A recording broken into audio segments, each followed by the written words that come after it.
যে দিনটার জন্য এতদিন থেকে এত প্ল্যানিং এত শপিং চলছিল সেই দিনটা অবশেষে চলে এলো। হাই, আমি শুভ, তোমাদের সঙ্গে শেয়ার করছি বিয়ে বাড়ির প্রথম মিনি ব্লগ। সকালবেলা ঘুম থেকে দেখলাম এটা বানানো হচ্ছে, এটা সম্ভবত উলঢৌড়ো বলে, যে কোনো শুভ অনুষ্ঠানে বাড়ির গেটে লাগানো হয়। তারপর বোন রেডি হয়ে গেল সকালের ফটোশুটের জন্য, আর ফটোগ্রাফার দাদারাও এসে গিয়েছিল। তারপর সুনুম সাসাং অর্থাৎ গায়ে হলুদ হওয়ার জন্য এখানে প্রস্তুত করা হচ্ছিল। তোমরা অনেকেই কমেন্ট করেছো বা মেসেজ করেছো যে কি দাদা বিয়ে বাড়ির ভিডিওগুলো দাও দাও দাও, কিন্তু আমার গলার অবস্থা এত খারাপ আমি দিতে পারছিলাম না। আস্তে আস্তে সব ভিডিও আপলোড করব, তো তোমরা চাইলে ফলো করে রাখতে পারো।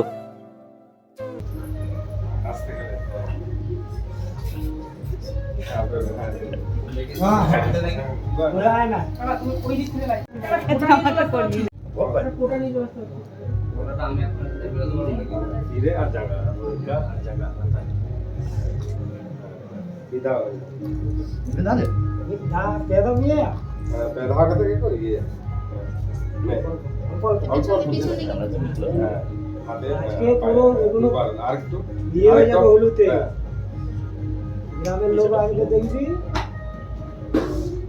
নাকি उनका पकड़े उनका गोहरा गोहरा उनका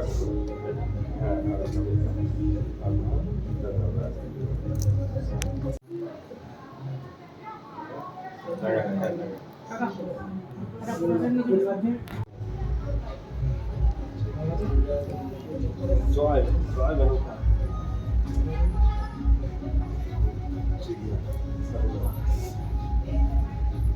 মানবতী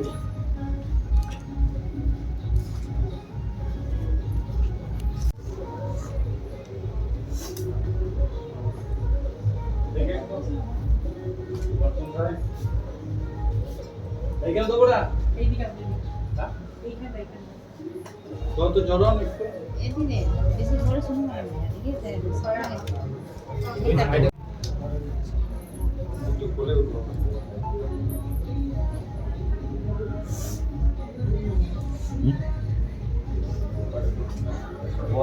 হ্যাঁ হ্যাঁ কোলে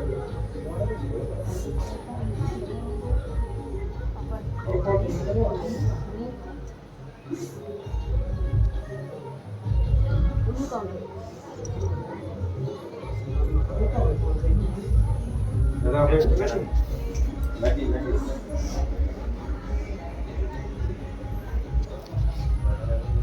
nova জীবন ᱫᱚ ᱦᱤᱡᱩᱜ ᱠᱟᱱᱟ ᱦᱩᱰᱤᱧ ᱵᱮᱲᱟ ᱨᱮᱱᱟᱜ জীবন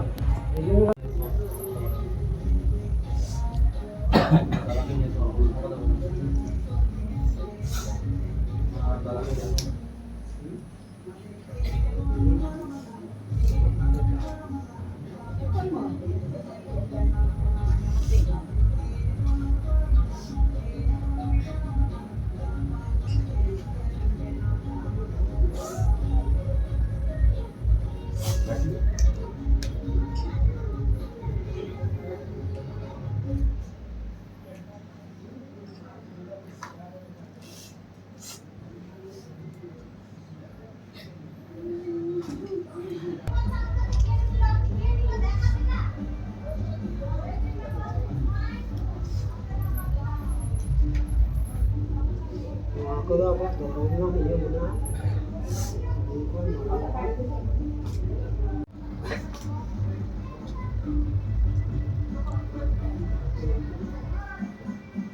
দুপুরে গায়ে হলুদ শেষ হতেই আমি দেবাশিস আর দাদা বেরিয়ে পড়েছিলাম বাজারে। কেন কেন আবার ফুল আনতে? প্রথম দিকে আমাকে বলেছিল দাদা আমার বিয়ের সময় হাওড়া থেকে ফুল এনে দিবি। আমি তখন ওকে বলেছিলাম কেন, তোর এটা বিয়ে না কালী পুজো? সেদিনকে আমরা এত ফুল কিনেছিলাম যে আশেপাশের এলাকার দোকানগুলো থেকে ফুল আউট অফ স্টক হয়ে গিয়েছিল। ফুল নিয়ে যখন বাড়ি এলাম তখন দেখলাম বোন ব্রাইডাল সাজের জন্য রেডি হচ্ছে, আর সাজটা একটু একটু করে সম্পূর্ণ হচ্ছে, আর আমরা সবাই অপেক্ষা করেছিলাম শেষ মুহূর্তটার জন্য। তারপর যখন পুরোপুরি কনের সাজে আমাদের সামনে এলো, সত্যি বলছি সেই অনুভূতিটা বোঝানো যাবে না। গর্ব, আনন্দ ও মন খারাপের মিশ্র অনুভূতি।